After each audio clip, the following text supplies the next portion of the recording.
스가랴 10장 1절의 말씀 함께 나누도록 하겠습니다. 이스라엘 땅에는 비가 두 번 옵니다. 1년에 딱 두 번 오는데 우리나라처럼 사계절 계속 비가 내리는 그런 기후가 아닙니다. 이 팔레스타인 이 지역에는 비가 많이 오지 않아요. 그래서 우기라고 이야기하는 그런 기간이 딱 두 번이 있는데 11월 달입니다. 이른비, 성경에 나오는 이른비와 늦은비 이렇게 이야기하잖아요. 이른비는 파종을 할 때 씨를 심을 때 그 전에 내리는 비를 이른비라고 하는데 11월 달에 옵니다. 11월 달, 12월 달 요때 비가 많이 내리고 우리나라처럼 이렇게 막 장마철처럼 비가 계속 한 달 동안 많이 내리는 이런 비가 아니라 그래도 이 땅에는 그래도 많이 내리는 거지만은 이 비가 좀 흠뻑 내리는 그런 비가 내리고, 그리고 4월에서 5월 달에 또 늦은 비가 내리는데 이게 봄비입니다. 봄에 농작물이 이게 확 클 수 있도록, 그리고 열매를 머금을 수 있도록 비가 한 번 더 내립니다. 근데 이 비는, 늦은 비는 잠시 내리는 그런 비예요. 단비처럼 우리 장마철처럼 이 우기가 긴 게 아니라 요 시기가 그렇게 길지 않은, 그러나 막 풍성한 비는 아니지만은 그래도 잠깐 내리는 그 비로 인해서 그 열매들이 확 클 수 있는, 농작물이 확 클 수 있는 그런 조건이 된다고 합니다. 저도 안 가봐서 잘 몰라요. 근데 이제 다녀오신 분, 그곳에서 생활하시는 분들은 이 늦은 비와 이른 비가 얼마나 소중하고 중요한지, 사람들에게, 백성들에게 이 시간이 너무 귀한 그런 시간이래요. 특별히 이 봄비 같은 경우에는 이 늦은 비가 생략되면은 이 작황이 달라지는 거죠. 늦은 비가 꼭 내려줘야지만 열매가 아주 풍성하게 달리고, 그리고 크기도 크고 실과가 가득 과즙이 차고, 이런 좋은 상태가 된다라고 하는 것이죠.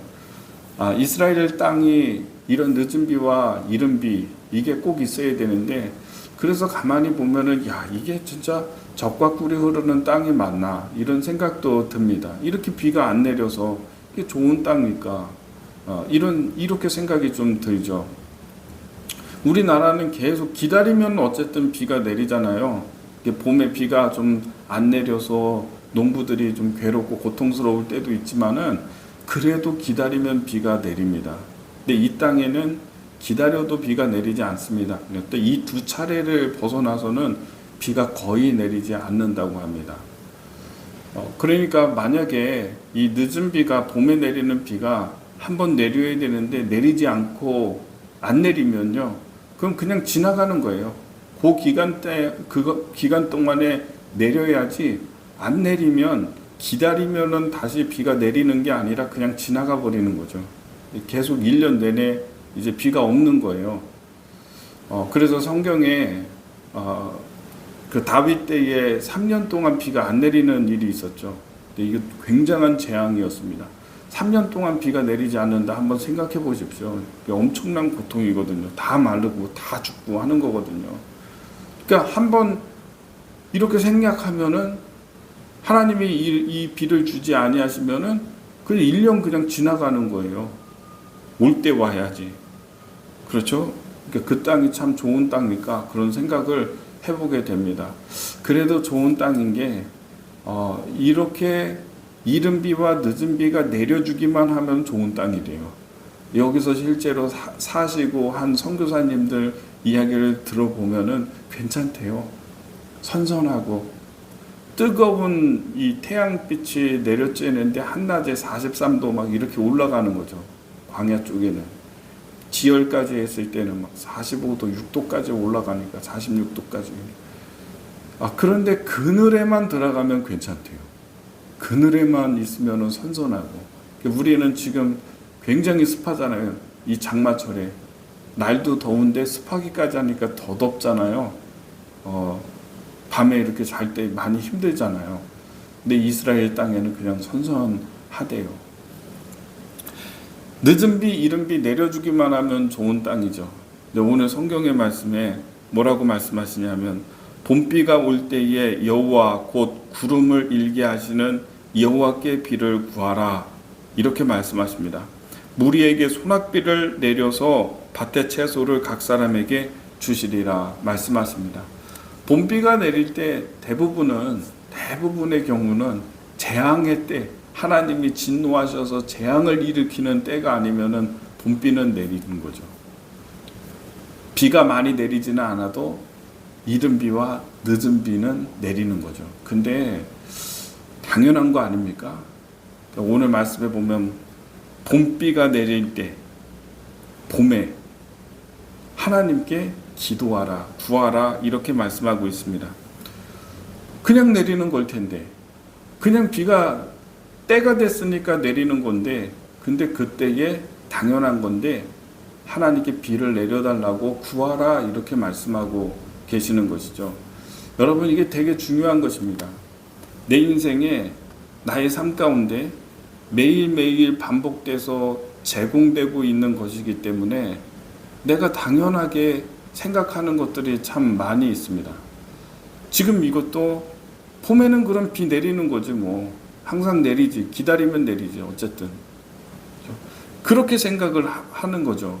그런데 그 봄비가 내릴 때에 비를 달라고 구하는 태도가 복이 있는 태도라고 말씀하고 계시는 것이죠. 오늘 우리에게 허락되어져 있는 것들이 너무나 큰 것들입니다. 내가 당연하게 생각하면서 누리고 있는 것들이 정말 이거는 하나님이 우리에게 베풀어 주신 하나님의 사랑이고 하나님의 능력이고 하나님의 은혜임을 깨닫는 것이 너무 중요하다라고 하는 것입니다. 여러분, 당연하다고 생각하지 말고 하나님께 감사 기도하고요. 그리고 달라고 하고요. 요구하고요. 이런 태도 갖추게 되기를 바랍니다. 제가 부목사로 이렇게 목회할 때에는 몰랐던 것들이 이렇게 담임 목회를 하면서 깨닫는 게 정말로 많습니다. 야, 이게 엄청난 일이었구나. 성도들이 헌신하는 거, 성도들이 이렇게 이 교회를 위해서 또 하나님을 위해서 매일매일 하는 것들, 야, 이거 진짜 대단하다. 이게 큰 거였구나라고 하는 것을 많이 깨닫습니다. 많이 느낍니다. 그리고 감사하고요.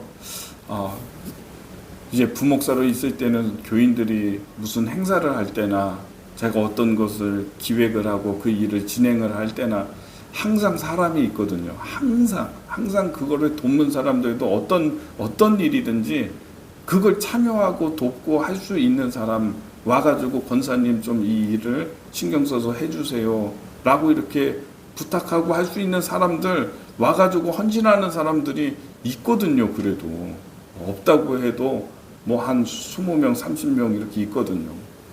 어떤 행사를 하더라도 주일날 제일 지금 많이 느끼는 거는 이제 주일날 항상 교인들이 오거든요. 전화 안 해도 그래도 와가지고 다 그 공간을 채우고 하나님을 찬양하고 예배하고, 야, 이거 엄청난 이게 은혜였고 하나님의 역사였고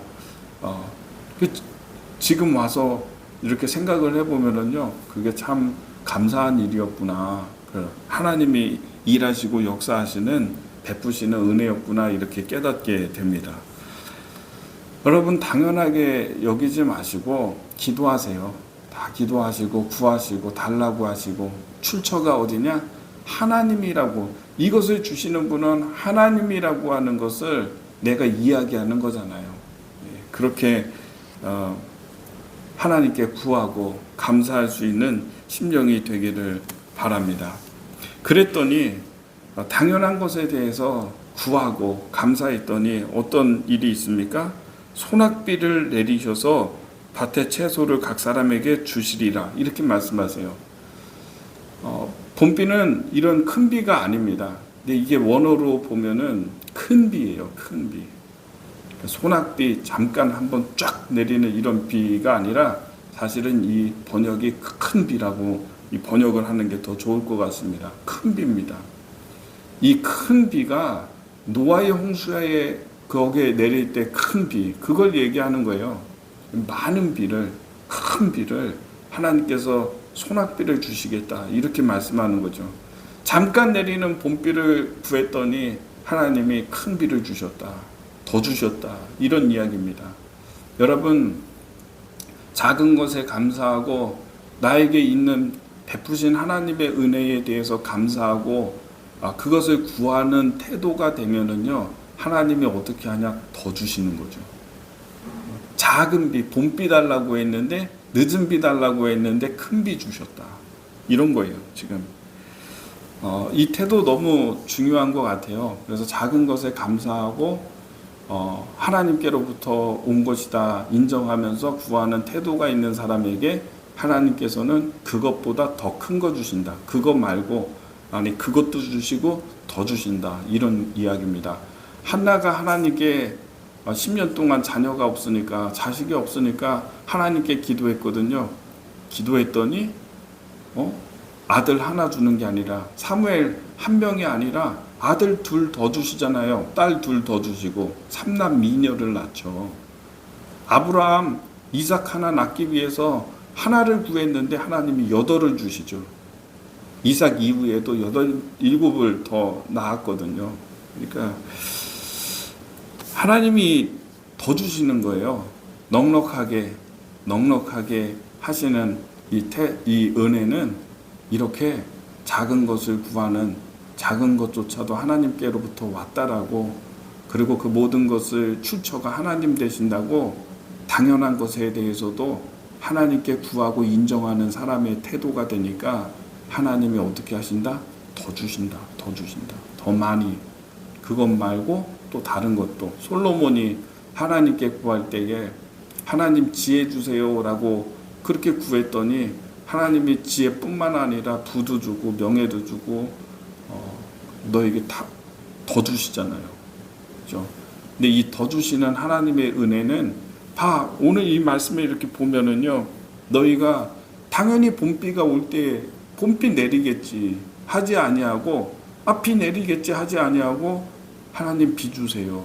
비를 내리시는 분은 하나님, 은혜 주시는 분은 하나님, 당연하게 생각하지 아니하고 은혜로 여기며 그것을 구했더니, 그런 태도가 된 사람에게 하나님이 어떻게 하시냐?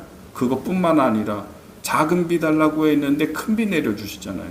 봄비 달라고 했는데, 잠깐 내리는 비 달라고 했는데 큰 소낙비 주시잖아요. 더 주시는 것이죠.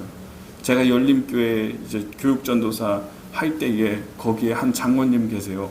정의승 장로님이라고. 그분 진짜 하나님 태도가 정말 제가 본받을 만한 분이에요. 정말 겸손하시고, 그리고 굉장히 이 기업을 운영하면서도 절제하시고 항상. 그런데 선교사님들이 교회에 방문할 때마다 이분이 하는 것들을 보면은, 야, 하나님이 저래서 저 사람에게, 저분에게 더 주시나 보다. 그런 생각을 그때 한번 가진 적이 있어요. 하나님께서 더 주시는 은혜, 여러분에게도 이런 은혜를 베풀어 주셨으면 좋겠습니다. 우리 교회적으로 우리 교회에도 이런 은혜를 주셨으면 좋겠고, 우리 단위의 특별기도에 참여하시는 여러분의 삶 가운데 이 하나님의 더 주시는 은혜, 넉넉히 주시는 은혜, 그래서 그것이 흘러가게 하는 그런 하나님의 은혜와 역사가 있게 되기를 예수님의 이름으로 축복합니다. 기도하겠습니다.